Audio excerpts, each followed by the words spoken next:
मेरे सभी प्यारे सम्मानित मित्रों को मेरा प्यार भरा नमस्कार। मित्रों, मैं डॉक्टर एस के शर्मा, अस्थि रोग विशेषज्ञ। मैं आज आपके सम्मुख उपस्थित हूँ एक बेहद गंभीर बीमारी के बारे में आपसे विचार करने और विमर्श करने के लिए, जिसे हम लोग ट्यूबरकुलोसिस कहते हैं। मित्रों, सबसे पहले तो हम ये जानें कि आखिरकार ट्यूबरकुलोसिस का इतिहास क्या है। मित्रों, जब से हम सभी इस धरती पर आए हैं या हमसे भी पहले डायनासोरस के भी जमाने थे, तब से यह टीबी की बीमारी हमारे इस धरती पर है। इसका जो सबसे लेटेस्ट प्रूफ मिलता है वो हमारे यहाँ पर मिलता है। मिस्र की ममी में भी यदि जीवाश्म जब खोजे गए या उसके पहले के जीवाश्मों में, तो उसमें भी टीबी की बीमारी पाई गई। तो ये समझ सकते हैं मित्रों, ये हमारी धरती पर कितने दिनों से हमारे साथ है और इसने मानव सभ्यता में भी काफ़ी नुकसान पहुंचाया है। और आज पूरे संसार में यदि ट्यूबरकुलोसिस है तो कुछ 7 देशों में सबसे ज़्यादा है, जिनमें भारतवर्ष में पूरे संसार का 1/3 से ज़्यादा ट्यूबरकुलोसिस के केसेस होते हैं। मित्रों, यदि मैं चूंकि अस्थि रोग विशेषज्ञ हूं तो मैं आपसे खासकर हड्डी और अस्थि रोग से संबंधित टीबी के बारे में आपसे बात करूंगा। सामान्य तौरों पर मित्रों, आप ये समझें कि लोगों का एक आम अवधारणा है कि टीबी जो होती है वो फेफड़ों की होती है। मित्रों, फेफड़ों की टीबी के अलावा जो सेकंड सबसे ज़्यादा ट्यूबरकुलोसिस होती है वो रीढ़ की ही टीबी होती है। अच्छा, रीढ़ के अलावा भी अन्य कई जोड़ हमारे मानव शरीर में हैं जो कि टीबी रोग से ग्रसित हो जाते हैं। यदि आप रीढ़ की हड्डी के बाद यदि कहेंगे कि कहाँ सबसे ज़्यादा ट्यूबरकुलोसिस होती है, तो इसके बाद कूल्हों का नंबर आता है, फिर घुटनों का आता है, फिर टखनों, एंकल को कहते हैं, एंकल में आता है। इसके बाद अंत में एल्बो की नंबर आती है, कोहनी में। तो मित्रों, ये हम सभी मानकर रखें, वैसे तो टीबी शरीर के किसी भी अंग में पाई जा सकती है। यह सामान्य गांठ के रूप में भी हो सकती है, फेफड़े में तो बहुतायत में हम और आप जानते हैं, रीढ़ के या अन्य किसी भी हड्डी में ये पाई जाती है। मित्रों, सबसे पहले हम ये जानें कि यदि हमारे किसी जोड़ में टीबी है या रीढ़ में टीबी है तो इसके सामान्य लक्षण क्या होंगे। मित्रों देखिए, कभी भी ट्यूबरकुलोसिस जब शुरुआत होती है तो कुछ खास तरीके के लोग होते हैं जिनमें टीबी बहुतायत में पाई जाती है। जैसे पेशेंट या तो इम्यून कॉम्प्रोमाइज हो, जैसे डायबिटीज के लोग हों, टीबी उनमें बहुत कॉमन पाई जाएगी, या थोड़ी सी जिनकी आदतें खराब होती हैं, जैसे एल्कोहलिक होते हैं, स्मोकर्स होते हैं, या किसी भी कारणवश कोई ऐसी बीमारी जिसमें बहुत दिनों तक स्टेरॉयड चल रही हो और हमारी इम्यूनिटी कम हो रही हो, तो टीबी ऐसे व्यक्ति विशेष में अधिकतर तौर पर बहुतायत में पाई जाती है। इस क्रम में सबसे पहले मित्रों मैं रीढ़ की टीबी के बारे में आपको बताना चाहूंगा। देखिए मित्रों, यदि रीढ़ की टीबी में शुरुआत हो रही है तो शुरुआती लक्षण आपको क्या मिलेंगे। देखिए मित्रों, यदि पूरे रीढ़ में दर्द हो रही हो, गर्दन से पूंछ तक की हड्डी में दर्द हो रही हो, तो 90% यह कैल्शियम की कमी के कारण होती है। किंतु अगर रीढ़ में किसी खास जगह एक पिन पॉइंट आपको लगता है कि बहुत तेज दर्द होता है, तो ये स्पाइनल टीबी की तरफ सोची जा सकती है बातों को। मित्रों, यदि कभी भी इस तरीके की कोई दिक्कत होती है तो आप जब हमसे संपर्क साधते हैं तो हम लोग सबसे पहले आपका एक एक्सरे कराते हैं, एक ब्लड की जांच कराते हैं। यदि नॉर्मल हीमोग्राम में, आपके ईएसआर में या अन्य ब्लड टेस्ट में थोड़ी सी भी ऊपर नीचे रीडिंग आती है तो हम लोगों को एक डाउट और शक हो जाता है। एक्सरे में भी फाइंडिंग कई बार अगर अर्ली स्टेज ऑफ टीबी है तो शायद ना पता चले, मगर ब्लड से हम लोगों को एक रिमार्केशन हो जाता है कि ये टीबी शुरुआत है कि नहीं है। यदि शुरू में पकड़ नहीं आ रही है, 1-2 हफ्ते आपकी दवा चलती है किंतु आपको कोई खास विशेष आराम नहीं मिलता है, तो हम लोग आपकी रीढ़ की एमआरआई भी कराते हैं। एमआरआई भी मित्रों हम लोगों को तकरीबन 90% से 99% तक हम लोगों को बता देती है कि यह टीबी रीढ़ में शुरुआत है या नहीं है। तो एमआरआई को आप एक गोल्ड स्टैंडर्ड माने कि ये आपकी रीढ़ की टीबी को हम लोगों को बता देता है। मगर कई बार मित्रों ये भी दिक्कत होती है, अगर अर्ली कैंसरस ग्रोथ भी हो रही हो तो कई बार हम लोग रूल आउट नहीं कर पाते हैं कि यह टीबी की बीमारी से हो रही है या आपके कैंसर की बीमारी से हो रही है। ऐसे में मित्रों ब्लड की जांच और कई बार टीबी गोल्ड इस तरीके की जांचें होती हैं, इससे भी हम लोगों को पता चलता है। यदि कोई ज़्यादा डाउट हम लोगों को होता है तो हम लोग आपकी बायोप्सी भी कर सकते हैं। मित्रों, टीबी जब भी किसी इंसान में होगी तो सबसे कुछ खास लक्षण होते हैं। जरूरी नहीं है सबको शाम को ही बुखार चढ़े, मगर बहुतायत में शाम को बुखार चढ़ता ही चढ़ता है, एक चीज। दूसरे नंबर पर भूख का बहुत कम लगना, ये चीज बहुत सामान्यतः लोगों में देखी गई है। वजन का बहुत तेजी से कम हो जाना और किसी भी कार्य में इच्छा न लगना, क्योंकि देखिए मित्रों, जब हम शारीरिक तौर पर कमजोर रहेंगे तो हमारी बहुत चीजों में इच्छा नहीं करेगी। हमें थकान चौबीसों घंटे एहसास होता रहता है, काम में मन ना लगना, ये सब सामान्य लक्षण माने जाते हैं। अब मित्रों, यदि रीढ़ की टीबी हो ही जाती है तो जब आपको हम लोग 90% क्या 99% माने आप लोग टीबी की दवाई खाकर सही हो जाते हैं। ये बहुत हर्ष का विषय है कि भारत सरकार और पिछली सरकारों ने भी खासकर टीबी के लिए बहुत आयत में काम किया है।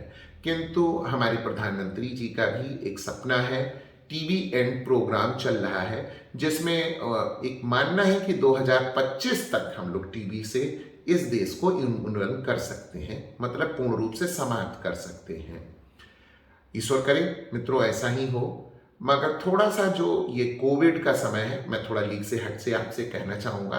कोविड जब से हुई और बीच में थोड़ी सी बहुत केसेस ऐसे भी थे जो मिसिंग हो गए, और मुझे शायद ऐसा लग रहा था कि आज से साल भर पहले तक जहाँ केसेस कम हो रहे थे, मगर मित्रों आज की डेट में टीबी थोड़ी सी बढ़ती मुझे नजर आ रही है। तो मैं बहुत कंफर्म तो नहीं कह सकता, बट जो मेरे अपने पास डाटा है तकरीबन 600 पेशेंट्स के, मैंने ये अनुमान लगाया है कि शायद 2025 बहुत डिफिकल्ट हो टीबी के संपूर्ण उन्मूलन के लिए। किंतु 5 से 10 साल हमें लगता है कि और इसमें लग जाना चाहिए।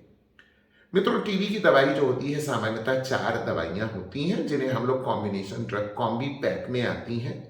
और सरकार की एक बेहद अच्छी स्कीम है निक्षय पोषण योजना, जिसके तहत आपको दवा पूर्ण रूप से मुफ्त मिलती है। मित्रों, यदि मैं मुफ्त कह दे रहा हूं तो वाकई मुफ्त मिलती है, मगर अन्य दवाइयां जो एसोसिएटेड होती हैं, जैसे आपके दर्द की हो गई या आपके खून बढ़ने की, कैल्शियम की, ये आपको खरीदनी पड़ती है। ये दवाइयां कॉम्बिनेशन पैक में आती हैं और तकरीबन आगे चलकर हम लोग इसमें से कुछ दवाएं कम कर देते हैं। मित्रों, ये जो भी इलाज चलता है ये मोटे तौर पर मानिए कि आपको 12 महीने से लेकर के 18 महीने तक का यह इलाज हम लोग आपको चलाते हैं रीढ़ की टीबी में। यदि यही आपके सामान्य जोड़ों की भी टीबी हो तो उसमें भी इतने ही दिन की टीबी चलती है या दवा चलती है, या हम लोग जब एक्सरे कराते हैं और हम लोगों को लगता है कि आपके सिम्टम बिल्कुल खत्म है, तब हम लोग इस दवाई को आपके बंद कर देते हैं। मित्रों, अब सबसे जरूरी की चीज ये है कि मान लीजिए स्पाइन की टीबी हो गई, तो अगर अर्ली हम लोग इसे डिटेक्ट कर ले जाते हैं तो आपके ठीक होने की दर जो होती है बहुत अच्छी होती है।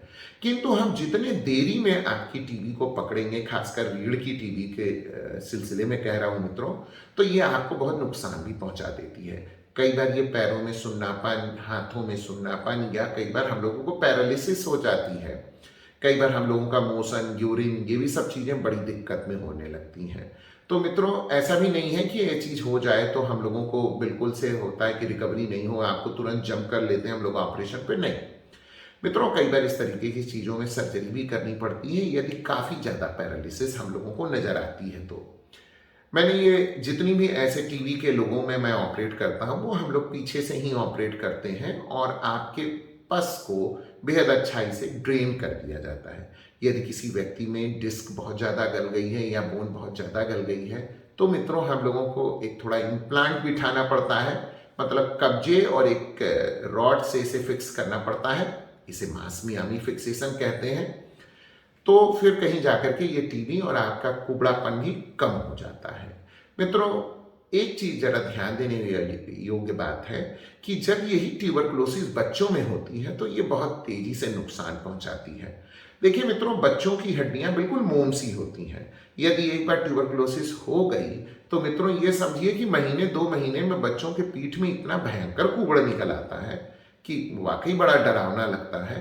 मगर हाँ, ये भी है मित्रों की पैरालिसिस की कंडीशन एडल्ट्स में ज्यादा होती है, बच्चों में कुबड़ापन ज्यादा नजर आ सकता है, बट पैरालिसिस बहुत कम देखी गई है।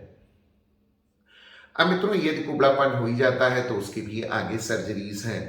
इसी के साथ साथ मित्रों एक चीज ध्यान रखना है कि टीबी के मरीज को खाना क्या क्या चाहिए। देखिए मरीज मित्रों, टीबी के मरीज को खान पान पे बड़ा ध्यान रखना है। जितना भी हो सके आप प्रोटीनेशियस डाइट लें, आप जितना भी हो सके सप्लीमेंट लेते रहें, जिससे आपकी बॉडी इतनी मजबूत रहे कि जो टीबी की दवाइयाँ आपको चल रही हैं उससे आपको कोई विशेष नुकसान न पहुंचे। देखिए मित्रों, जब भी आपकी टीबी की दवा चलती है तो एक चीज बहुतायत में लोगों को दिक्कत होती है, नारंगी रंग का पेशाब होता है। कारण ये है मित्रों, बहुत लोग ये पूछने लगते हैं ना दवा कब खानी है। देखिए मित्रों, टीबी की जो भी दवा चलती है ये सभी को आप सुबह खाली पेट ही खाएं, कॉम्बी पैक वाली जो होती हैं। इससे ये होता है कि अगर आपको नारंगी रंग की यूरिन आ रही है तो इसका मतलब है कि आप दवा ठीक से खा रहे हैं। नाश्ते के बाद ना खा लें, वरना ये नारंगी रंग की यूरिन कई बार नहीं आती है, हम लोगों को पूछना भी पड़ता है आपको नारंगी रंग की या लाल रंग की यूरिन आ रही हो तो आप घबराएं नहीं, ये दवाई अगर तक बिल्कुल सटीकता में काम कर रही है तो ऐसा होना स्वाभाविक है। तो मित्रों ये ध्यान देने योग्य बात है। अब मित्रों इसके सेकंड चरण में अगर हम आए तो हम अगर जोड़ों की टीबी के बारे में अगर समझें तो देखिए हमने पहले ही बताया कि रीढ़ के बाद सबसे ज्यादा कॉमन होती है कूल्हे की टीबी, घुटने की टीबी, टखने और फिर कोहनी की टीबी। यदि मित्रों मान लीजिए ये जो भी जोड़ों में यदि इस तरीके की ट्यूबरकुलोसिस हो जाती है तो मित्रों ये मानकर चलिए कि आपको जब भी इस तरीके की ट्यूबरकुलोसिस होती है तो कई बार ये जोड़ अगर अर्ली केसेस में हम लोग पकड़ लेते हैं तो कोई बहुत दिक्कत तो नहीं आती है, क्योंकि टीबी का कोर्स है वो आपको खाना है, उसके बाद इस तरीके की ट्यूबरकुलोसिस खत्म हो जाती है। मित्रों ये बहुत ध्यान देने योग्य बात है, कई बार लोगों में दवा चलाइए तो लोगों को तुरंत फायदा नहीं मिलता है। देखिए मित्रों एक बात मिनिमम आप जानिए कि यदि आपको टीबी की दवा दे दी गई है तो आपका दर्द मिनिमम 3 महीना तो लग ही जाएगा खत्म होने में। तो आपको इससे परेशान नहीं होना है मुझे तो महीना भर हो गया दवा खाते हुए, 2 महीना हो गया।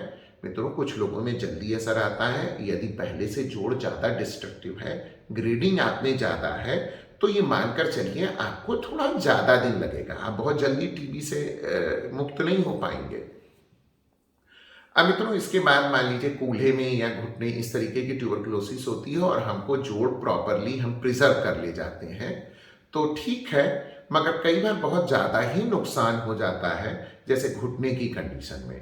तो मित्रों अब सही मायने में बताऊं इस समय आदमी भी बड़े वीक हो जाते हैं तो कई बार ऑर्थोडेसिस मतलब घुटनों को आपस में जोड़ दिया जाता है, कूल्हों को जोड़ दिया जाता है, या हम लोग ना भी करें वो खुद भी जुड़ जाती है चीजें। तो मित्रों अगर मान लीजिए इतना नुकसान है कि हम लोग आपके मोशन को प्रिजर्व कर सकते हैं, मोबिलिटी को माफ करें, मोबिलिटी को प्रिजर्व कर सकते हैं, तो हम लोग आपका टोटल हिप भी कर देते हैं, मतलब कूल्हे का प्रत्यारोपण, घुटने का प्रत्यारोपण कर दिया जाता है, जिससे आपका एक सामान्य जो मूवमेंट है वो आप फिर से अचीव कर लेते हैं। तो इस प्रकार से मित्रों ये मानकर चलिए कि ट्यूबरकुलोसिस वाली चीज का इलाज कंप्लीट हो जाता है। तो मित्रों आपसे मैं ये जरूर आग्रह करूंगा, यदि टीबी की दवा चल गई है तो आप स्वयं से टीबी की दवा बंद नहीं करेंगे जब तक कि आपको डॉक्टरी सलाह न दी जाए कि आप टीबी की दवा बंद कर दें। अच्छा मित्रों, मैं टीबी के खासकर रीढ़ की स्पाइन के टीबी के बारे में आपको एक विशेष चीज बताना चाहूंगा। मित्रों अक्सर करके हम लोग आपको एक बेल्ट देते हैं जिसे टेलर ब्रेस कहते हैं यदि रीढ़ की टीबी हो जाए। मान लीजिए ये डॉर्सल वाली चीज की टीबी हो तो हम लोग टेलर ब्रेस देते हैं, अगर निचले मनकों में हो जाए तो मानकर चलिए कि आपको एक एलएस बेल्ट देते हैं। मित्रों मुझे बड़े अफसोस के साथ कहना पड़ता है कि जितने लोगों को टीबी है और इनसे पूछिए आपने बेल्ट पहना तो कहते हैं घर छोड़ आया। मित्रों आप अगर बेल्ट नहीं पहनेंगे तो आपका कुबड़पन ज्यादा निकलेगा। अच्छा मित्रों ये भी सवाल उठता है, डॉक्टर साहब क्या मैं सोते समय बेल्ट पहनूं? नहीं मित्रों कतई नहीं। जब आप सीधा लेट गए, आपको तखत पे सोना है, अगर आप सो गए तो ये मानकर चलिए कि तब आपको बेल्ट नहीं पहनना है। जब आप रूटीन वर्क में जा रहे हैं, टॉयलेट टट्टी पेशाब जा रहे हैं, तब आप इसे पहनिए। थोड़ा मूवमेंट कर रहे हैं, टहल घूम रहे हैं, तब आप पहनिए, या कहीं आना जाना है, आपको हम सबको दिखाने आना है तो पहनिए, अन्यथा आप जब लेटे हैं तो आप इसे उतार दीजिए। इस तरीके से मित्रों मैं उम्मीद करता हूं ट्यूबरकुलोसिस के बारे में आपको एक ब्रीफ मैंने बता दिया है, आप इसका पालन करेंगे और भारत सरकार की बताई हुई स्कीमें निक्षय पोषण योजना आदि सभी चीज़ों में आप पूर्ण सहयोग देंगे। मित्रों, एक चीज़ जरूर समझिए, यह कतई न सोचिए कि यह टीबी दूसरे को है, आपको नहीं हो सकती है। मित्रों, ये जरूर हो सकती है, हमारे सराउंडिंग से ही ट्यूबरकुलोसिस हमको होती है। यदि किसी को है तो आप उसे जागरूक करें और उसे टीबी संबंधित रोकथाम के बारे में बताएं। बहुत बहुत धन्यवाद। नमस्ते।